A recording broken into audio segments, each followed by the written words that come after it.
Hello, everybody. This is Jason, and I am very excited to start this program for Top One performers. This is our first week. This is our first day. And today we will cover the program overview. So first, a little bit about myself. I already said this. I'm Jason. Here's this picture of me and some things about me. So I would capstone my career with a focused outcome on driving significant revenue. And I've been able to do that by focusing on growth areas in digital, but more importantly, a concentrated emphasis on reliable and repeatable success. And I'll go into that as part of our program. I've also been fortunate to have had the opportunity to hire many people and to help them get into leadership roles and to change their career paths in a positive way. I specialize in making that happen by helping people to develop skills, ultimately to lead others, develop those leadership skills, but specifically in the leadership of others, resulting in significant accomplishments. And stressing again, it's really important to repeat the ability of significant accomplishments. I do this because I love it. I love to help people. I believe that mentorship needs to be, number one, actionable. So not just merely an exchange of information, but also put into practical application and implementation, as well as being accessible. Like almost 3/4 of professionals think that mentorship is the number one thing that they need to be successful, but really only 1/3 of folks have an opportunity to get access to that. And why do I lead? I lead because I love to do it, and I love to build things that help others to be successful. And I can see somebody on my team take something and use it to be successful. That's something I get tremendous pride and joy from. And I also believe that leadership can change the world. I know this changing the world thing gets said a lot in the tech industry, but this doesn't have to just be the tech industry. I think helping more and more people become effective leaders can ultimately change things in the world, put things in the world on trajectory that can create the types of outcomes that we need today. I've led people at all different kinds of levels and seniority and capability, and also had the experience and the learning opportunities to understand how to lead people from different parts of the world. And a little bit of a fun fact about me: I proposed to my wife in Central Park using a flash mob. I am not a great dancer. I don't seek to dance, but I orchestrated this entire thing. And if you've got some good search skills, you can actually find the video on YouTube. All right, so what are some of the expectations? I hope you take my experience and you're able to accelerate things in your career by using some of the events in my career and the knowledge that I've gained from that, applying it to what's your experience. I hope that I got to look around my microphone here. I'm actually going to move this over here. That you can take the frameworks that I've learned from others and that you can take them and reapply them for yourself so that you can generate significant impact. I find that frameworks are a way to accelerate outcomes by you're leveraging the abilities, the prior experience of others. And why not take the opportunity to use what other people have learned and to adapt it for yourself? And I hope that you take what I have learned from what I'm going to share in this program and you adapt it to what you're going to learn. But at the end of the day, I can impart as much knowledge as I can and encourage you to take some action and develop some accountability. But it's really up to you on how much value you get out of the program.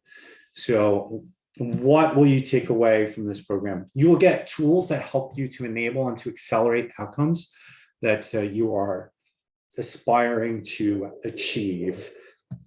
And that's why there's an emphasis on this program to be in a limited amount of time, very structured type of mentorship versus more situational and free-flowing mentorship. I want you to have a positive experience. So general interactions with me, I hope the experience in itself is positive. And I hope at the end of the day, you get inspired and motivated, but I would really much prefer that you take action. I'll talk a little bit about motivation, how it's one of the levers for changing behavior. But I think we get caught up today in a world where all the content we see is about motivation, and there's not as much as implementation of that motivation that I would like to see. So we're going to talk about a guiding principle, and we're going to talk about how that connects to things like habits. But I really would like to get this point across, and I hope that you hold it in your mind as you work your way through this program. And it's this guiding principle about patterns and how good patterns, essentially when the pattern happens or it executes, the probability of it leading to success is high. And when you do that enough and you do it over time, you create the high probability that you're going to be successful. And this type of pattern recognition is extremely important.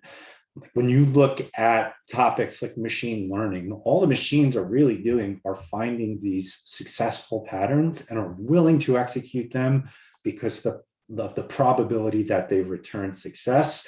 So in some ways, we're going to borrow from some of the things that machines do, but we're not machines, so we don't operate machines. So I do not expect you to make decisions like machines and do things the way that machines do. And we'll talk about how we can implement habits that help us to be successful and to choose those right types of habits. But let's take another step into the components of this big pattern to continuously think about in terms of creating those successful outcomes for ourselves. So let's talk about value. And what is value? Value is what you see against that number one at the top on the right. It is the measure of an outcome, and outcomes are also a measure of value. And it's very different from something like an output. So if you look further in the middle of the screen, it says outputs, the tangible things you deliver. It's that thing that somebody can put in their hand, that you're a salesperson and you sell something to someone. It's a tangible thing that they can put in their hand and say, oh, this is what I received. But how people derive value from that is very important. They could have gone through the experience of that thing being built with you and learned some things by working with you, and they get the value out of that.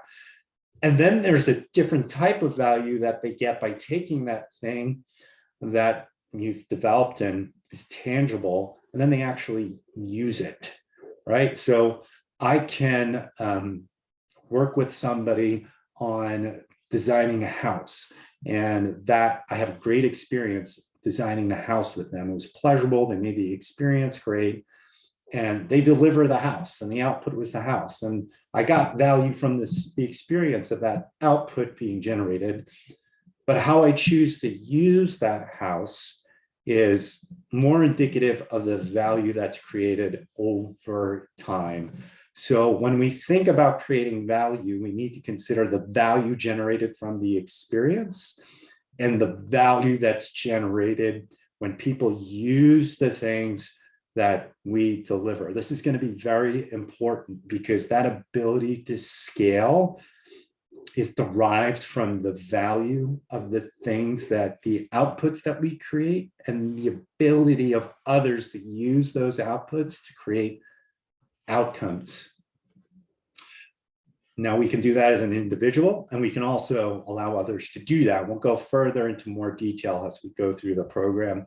And a couple of other definitions just to realize here quickly because I'm really a big fan of putting labels to things so that when we're getting information, we can quickly process it in real time and derive meaning from it. So you'll notice certain things like data coming in, that's input. And what we do with that data and the cycles of work that we put in and the effort, that's the throughput. And the data and the effort or the inputs and the throughput are what enable us to create the tangible thing, the output. And the value is derived from the experience of creating the output, as well as the use of the output. So, and that creates the outcome, and that creates the value. So this is an important thing to keep in mind as we progress through the program. Next, reliability. So there's this very interesting book called The CEO Next Door, created by an organization or authored by an organization called the GH Smart, where they did a study of about 18,000 CEOs to determine like what created highly effective and what created average and underperforming CEOs. And they came up with four characteristics that really determined what set high performing CEOs apart. And the number one thing is what you see on the screen, reliability. So what does that mean, reliability? Let's connect it back to value. It's the ability to consistently create value again and again. If you execute 10 times, 7 out of those 10 times, you're going to create value. And if you're somebody that sits on a board and you're thinking about what your shareholders want, you want a safer bet. You want somebody that can consistently create value versus someone that delivered that maybe one big amazing success, but hasn't shown that they can do that again and again, or just to deliver success again and again and again, so that we as leaders can be relied upon to deliver that value, to deliver that success. And then finally, the third piece. So we want to create value. We want to create value consistently. We want to make sure that people are getting value from the experience of working with us and from the experience of using the things that we create. And in order to make that happen, we have to create certain kinds of habits, the right kinds of habits. And we need to be able to execute them reliably, and we need what the habits create and the outputs of those habits to reliably generate success. We're going to talk about what it means to create the right kind of value through habits. So targeting the right things, like the things that we can do to consistently create not only habits, but to implement a habit to consistently create success. And then like how to use habits to scale things, to drive incremental success over time. And when we're forming a habit, where do we start? And how do we build the momentum in order to create the habits, to create reliable success and value generation? And also what this program is going to focus on are 6 types of habits to focus on developing within 6 weeks to create the ability to achieve those significant accomplishments and outcomes by leading others. And we'll go more into detail, cover, I believe it's the next day, we'll talk strictly about habits.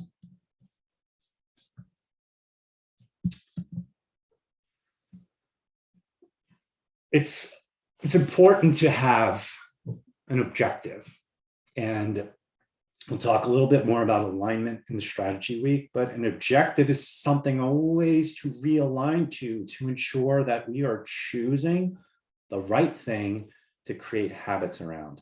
And what our objective as part of this program is to develop 6 practical leadership habits for leading others effectively. So that's one outcome that we want to accomplish through these 6 leadership habits, as well as cultivating the exemplary accomplishments that help us to become those more senior leaders.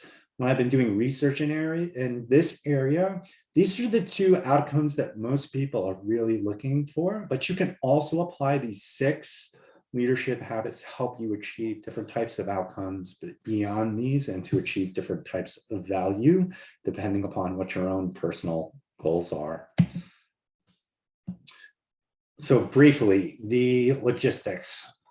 So before I go over what's on the screen here, let's just bring the reality of working from home into the picture. At any point, I can have a child run in here. I also have 2 dogs. Sometimes they come in, they bark, they create a problem. So if you may see me, I'm going to pause the video now. I'm going to come back and we'll pick up. That's just the reality of the current circumstance. And from a logistics standpoint, let's set some expectations around that. In fact, I'm going to take a brief pause now, and I will come back in just a moment.